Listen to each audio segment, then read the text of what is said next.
Brandon stays, Debo stays, ... for now, but also sounds like probably well into the future as well. Here's Adam Schefter on the situation on the Pat McAfee show today. They had inquiries about Brandon Ayuk, and they decided they wanted to try to sign him to a long-term contract that they're still trying to get done. They got a couple of inquiries on Debo. Nothing got close to getting done. And they said over the weekend, and I believe this is the plan, that the plan right now is to move forward with both those guys. Now, here's the deal. Ayuk has not signed that contract. He's headed into the last year of his deal. Juwan Jennings is headed into the last year of his deal. And Debo Samuel is headed into the last year of guaranteed money on his deal that has 2 years left. So clearly, there are wide receiver questions in San Francisco that they're going to have to address. So they got out in front of it this weekend by drafting the 2 wide receivers that they did, including Ricky Pearsall in round 1.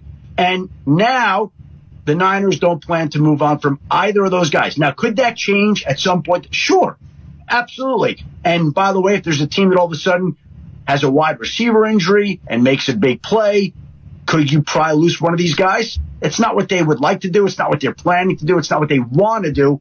But clearly we know that there are some wide receiver questions out in San Francisco. Okay. And so does that simply mean that it'll happen next March? Maybe it'll never happen, by the way. Like Mike Silver's article, really good sort of like draw you in headline, and it's actually a very good article, but the basic idea of it is the 49ers kept their guys, and so now we go into the last dance. Right. And this is going to be the football version of the Bulls because, A, it's definitely going to be different after this year, number one. And number two, his point was there could be drama throughout. There's always drama in a football season. It's the 49ers, a lot of eyes on him. But his point being, you've sort of signaled to some of these guys that this is the end. Therefore, their mental state might bob and weave throughout the year as well. Debo's an emotional guy. We've already watched it with the way contract negotiations went. Here's the thing. Maybe this is a weird way to look at it. I don't know if one of these guys is gone after the year. Let's say that does happen. Let's say Ayuk gets an extension. Debo is a cap casualty next March. Does that mean that this was the last dance? I sort of look at this as par for the course. Like, big names will leave. Big names will get old. They will retire. They will be cut. They will be traded. What I want for this 49er team and what I do think is plausible in the NFL is that this lasts a long time. How can it be the last dance when Brock Purdy's going into season 3? The idea in the NFL when you have a good quarterback is, no, that's it. You're just good. You're good. The Chiefs each year, we had to get rid of, you know what I mean? Like, whatever. They made some moves in their secondary. The Bills, they're like, yep, we're moving on. No more Stephon Diggs. No more Tre'Davious White. Like, we're moving on. Not making the last dance. You're still expecting them to be good next year. Like, I'd like to think the Niners roster is strong enough to withstand this, is my point. Yeah, and I think it is. And it's because of Kyle and John, and it's also because Parag Marate and what they've done with contracts and how they're able to circumvent the cap through creative restructures and the rest of it. But the idea of the last dance, I think, refers to especially the core offensive players. And, in football with 53 guys in the roster and you dress 46, there's always going to be turnover year to year. But I think the notion of a last dance kind of vibe, for me, it speaks to Kittle and McCaffrey, Trent Williams and Brock, Ayuk and Debo. And you could throw Juszczyk in there as well because I do think he's a core member of that offense. Defensively, you've got some core guys, but Fred's going to be here. Bosa's going to be here. Dre Greenlaw coming back off the Achilles. He might miss all or the majority of the year, but for me, the last dance idea is more about the offensive core guys. And if Debo leaves at the end of next year, or if he gets traded before then, it does feel a little bit like the page is turned. It doesn't mean you're going to be like the Chicago Bulls, who went from being champions and being great to being completely almost anonymous overnight You're not going to be that because you're going to have one of the better quarterbacks in football, and you're going to have Shanahan and Lynch, and you're still going to have a lot of good players on your team. We're going to go to the phones on this. I did want to pass this along. It was sent out within the last hour by Shams on the NBA stuff. He writes that there is doubt that Giannis and Dame Lillard will be able to play in a potential elimination game 5 versus the Pacers tomorrow night. They're down 3-1, and both, as he said, have tricky strains that complicate returns and create risk. Like, I look at Giannis and I think of KD. I think of what KD did for the Warriors in the playoffs a number of years ago. And I think that that's the conversation that's going on with the Bucks. It's like, could you play? Yeah, you could play. You want to, like, I don't know, risk the rest of your career? No, not particularly. Right. Okay. Especially with Dame Lillard now dealing with an injury as well. So it looks like the Bucks are in a really, really tough spot. And for those of you who are watching what this all means for the Warriors, that absolutely could have some sort of a trickle-down effect with that game tomorrow night. I guess, but and I don't even just mean Giannis. Like, there's a trickle-down. There's a fallout. There's a fallout when stuff like this happens. Giannis with 4 years left on his deal, and these numbers are like outer space. 48.8, 68.3, 73.8, 79.2, and that's a player opt. 79.2 million. So, wow, Mark, those are some numbers for Giannis. Right, but it would also be a second consecutive early exit from the playoffs. And there is fallout when there is a big name, highly paid team that doesn't go somewhere. There will be fallout from the Suns. Oh, without a doubt. There will be fallout from the Phoenix Suns. And for Milwaukee, I don't know what the fallout would be. Unless Giannis is just straight fed up, then you're looking at a $260 million deal that you'd have to find a home for, which is tough to do. Let's go to Philmo Mike with Willie and Dibby. What's up, Philmo? Hey, what's up with it, man? All day, y'all been on my boy. And so, first of all, the local team disrespect has gotten to an all-time high. You just said you disrespected Draymond. Interesting story would be, I want to know who people think the most, in terms of basketball IQ, the smartest player in the league. Now, Draymond gets kicked out the game, so he kind of loses it there, but he's a very smart player. With that being said, you guys have been on my guy Debo. We get emotionally attached to these players, right? And it's not a last dance. Heck, we haven't even had a first dance. What are we talking about? The last dance. It's the last go-round for this group, yes. Philmo, how Silver, the last dance. How have we been on Debo? Explain what we've said. You, Guru, Shasky, the whole station. What's the opinion? Like Debo's not here. You guys have been acting like Debo's not a part of this team. How so? Like he's a has-been. Everybody on the station, and it's very. His family could be listening. They're gonna be like, man, we don't need to be in San Francisco because they don't love Debo Samuel. Based on what you guys have been saying all day, Debo's still on the team. He's still here. We have to get the job done. That's the fact of the matter. It hurts my heart. Frank Gore, Patrick Willis, that great of a team didn't get a Super Bowl. They have to get a Super Bowl done, man. So don't kick Debo off the team yet. He's still on the team. Why are we talking about 2 years from now when he's not on the team? We acting like he's not here. He's still here. Philmo, there is one point that I have thread through the last 2 weeks. 1 point and 1 point alone. Kick the can down the road. I'm not ready for Brandon or Debo to not be on the team. And all I've said is deal with it next March, because we don't even know. We don't know what the salary situation is going to be. We don't know who performed, who underperformed, who stayed healthy, and who didn't. The only point that I will give you is that I have said that if it comes down to Brandon or Debo, I would put my chip in Brandon's corner. But my very, very clear hope has been that both of these guys stay because you would be worse if they didn't. I can't speak to what is being said on all shows. I understand where you're coming from.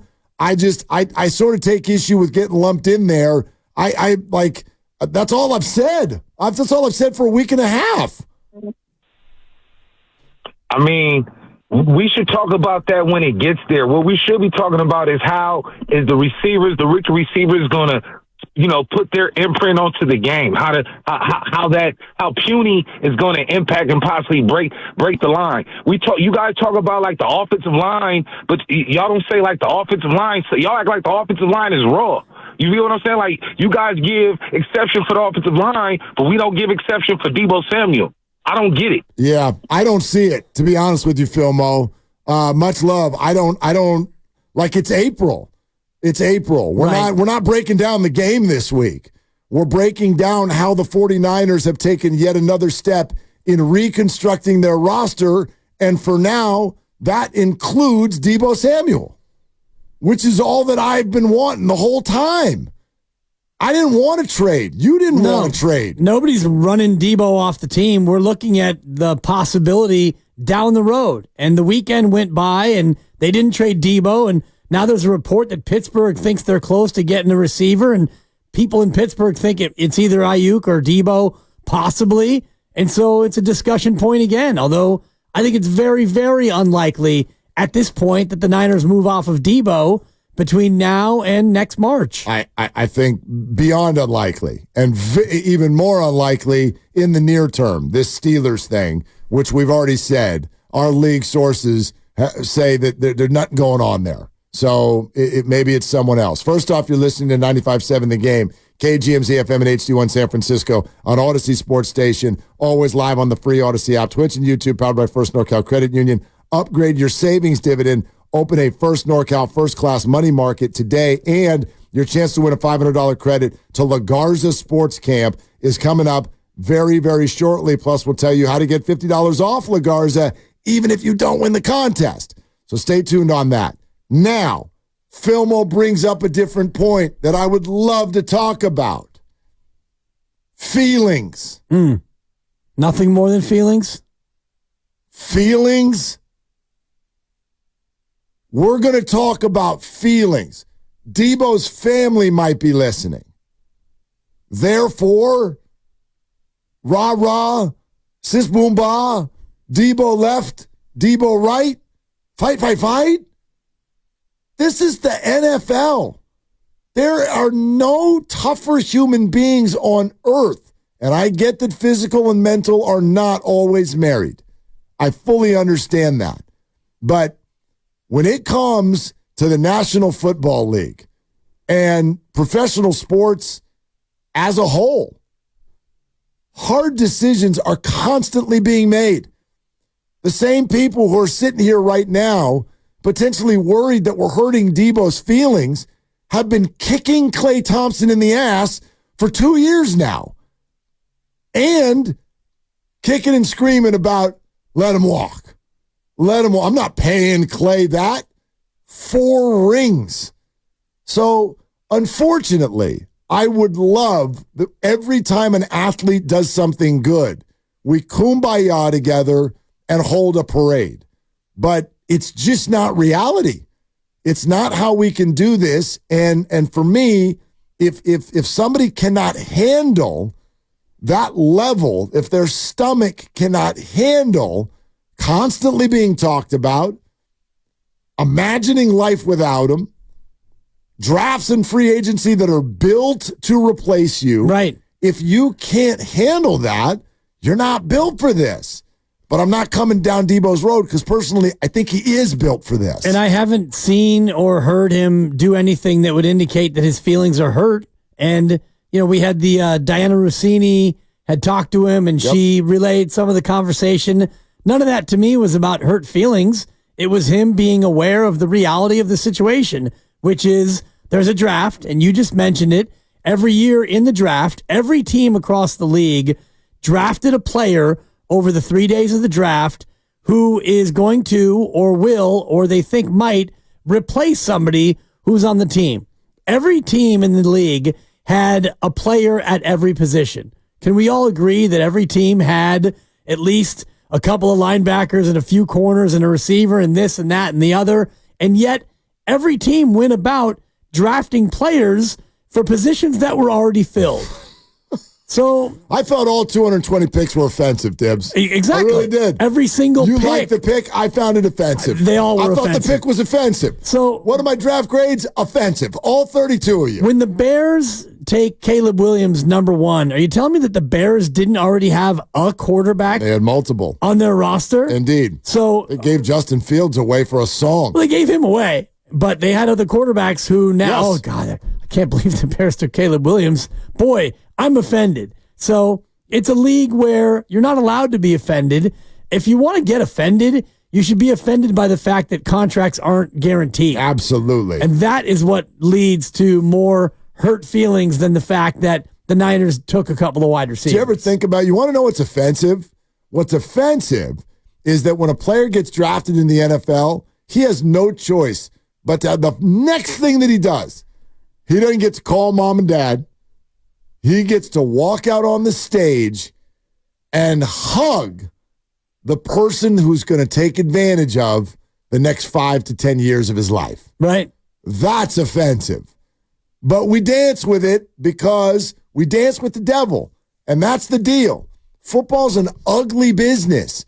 And there is no room for my feelings are hurt. You drafted a receiver. The Niners went to bed, and they came back 2 days later. You know what they did? They picked their teeth, and they picked another wide receiver. Exactly. They did it again. Right. They're like, this is the nature of the beast. If there was no salary cap, we could kumbaya with these guys forever, the way Joe Lacob has. Right. You could just be like, you're good. We're going to keep you because we make a lot of money. If there was guaranteed contracts, right. too, then Debo wouldn't give a rip about who they took, when, or where, because he knew he was going to get his money. The 49ers have essentially made their business, if you want to know how these contracts get built, and all the NFL teams have, but the Niners are next level at it. They are one of the foremost squads in their ability to never fall too hard into a contract. Sometimes you get stuck. You may acquire one. Somebody else did the deal. You take a chance. You end up paying a bunch of money for nothing. High D Ford. Hope it's going well for you. It happens. But when the 49ers do a deal, like the back end of that thing is going to offer flexibility, period. Right. That's just how it works. Yeah, and if it doesn't, then you're going to be asked to rework your deal. And I'm looking at Kyle Juszczyk's right now, and he was getting a certain amount of money, and then they added on some voidable years in the back end, and he's 33 years old this upcoming year. He actually could be a guy, if they wanted to get radical and change the way they run offense, they would go ahead and make him a post-June 1st release, and the cap hit would be $4 million spread over 2 years, and they could just say goodbye to Kyle Juszczyk, and they still would have to pay him some money, but it's an example of what can be done. And when Debo gets through this next year, his dead cap number is about $8 or so million, and so they can cut him post June 1st next year and just say thank you for your services, and now you're gone. It's a cold-hearted league, no doubt, and cold-blooded. But I also I wonder. Let's go there because it is hard, and let's not act like feelings don't get hurt. Right. But what does that mean? Let's say Debo is livid right now. He might be. His quote to Diana Rossini did not sound like he was happy. Right. He's probably annoyed. And if he gave that quote publicly, he'd probably be even more annoyed than that. So he's annoyed. Okay, what does that mean? What is Debo going to do? What is an annoyed Debo Samuel going to do? Going to hold out? Yeah. You're going to run the wrong route? Right. Are you going to start eating ice cream and bonbons and come in all heavy? Is he going to start, poking at teammates? What does that look like? In a way, it is the vortex in which a player is stuck. If you get mad, what can you do about it? Go play harder. Right. Go play harder. You know who was mad? Brett Favre was mad. Played amazing football. Kept Aaron Rodgers at bay for 3 years. Then you know who got mad? Aaron Rodgers got mad. They drafted Jordan Love. See what Aaron did? MVP, right? Twice. Twice. So if Deebo Samuel is furious right now, if his family is listening, first off, I have no idea what it was that happened on this show that would offend anybody in the Samuel family. I think that Filmo I think there was a buildup of the whole day, and he finally wanted to let it out at 4:05, and that's totally fine. Yep. I missed a lot of what happened earlier. I don't know what was said about Deebo Samuel, but if the Samuel family is furious at everything that's happening on 95.7 The Game today, you want to know how Deebo's going to react? He's going to try to go get 1,400 yards because that's the only way you can set yourself up for what's next. You don't think Brandon's mad? Do all of you put weird stuff on Instagram when you're happy? Do you write money talks, BS walks, and in emojis and put it on your IG story when you're having a good day? Of course they're annoyed. They're football players. They kind of show up annoyed for work every day. They're asked to go, obliterate other people. Right. You can't go out there and have a bounce in your step. And Andrew Luck did that, and it was really weird. Like, he's tapping people on the back. Hey, yeah. good hit, partner. You weirdo. Well, Mahomes has a little bit of that, too. A little bit. But he's a ferocious competitor at the same time. Totally. And if you're Deebo and you're looking at it, yes, it's April 29th. You can be upset. You can have hurt feelings. And then when the dust settles and the draft is further in the rear view, you realize you call your agent, Tori Dandy, and say, hey, Tori, can you fax over a copy of my contract again? I need a pick-me-up. Oh, that's right. $28.633,755 million to play football. I'm not saying it's an easy game. It's not. But Deebo's only 28. He'll be 29 in January. So like you said, you go out there, you have a big year, maybe it's 1,000 yards and another 250 rushing, and you make a deep playoff run, and you make some big plays. And then you get to March next year, and the Niners say, cap casualty, Deebo, we love you. You got to go. Deebo at 29, fresh off another playoff run and another good year, he goes out there and gets one more contract. He's fine. He's fine. And I don't want him gone. I don't want him. Who wants Deebo Samuel gone? Nobody. That night, Thursday night, I think that all Niner fans got an opportunity to really explore their feelings about it if you wanted to. Back to feelings. Thursday night, Mike Silver wrote an article that suggested, I don't know about you, but might be getting ready for Deebo to get traded tomorrow. And I made a video about it. I even texted my parents and my sister, huge 49er fans, and I'm like, I better get ready. Tomorrow might be the day. And everybody hated the idea. Yeah. You know how that is. My mom, why? Why would they do that? Well, here's why, Mom. And it's a hard cap league, Mom. Beepity, it's a hard knock life. Yeah, exactly. I didn't get a text back. But anyway, nobody wants that. It's the reality of the situation. What if I told you right now? Klay Thompson, $30 million a year for 2 years, and he'll come off the bench, and there's no ramifications for that. That doesn't stop you from doing anything else. Rest of your roster is still totally clean. Wouldn't you say yes to that? Of course. If you had, room and you weren't in the second apron and all the rest of it, yes, you absolutely. You don't want Klay to have to leave, but unfortunately, there are financial parameters that have to be observed. They don't have to be, but Joe Lacob, he gets the right at this juncture to get underneath the second apron if he wants, without criticism. I've talked to no one who's just like, I want Klay gone. Everyone's like, I want Klay back, but at that number. Right. So that's the reality of it.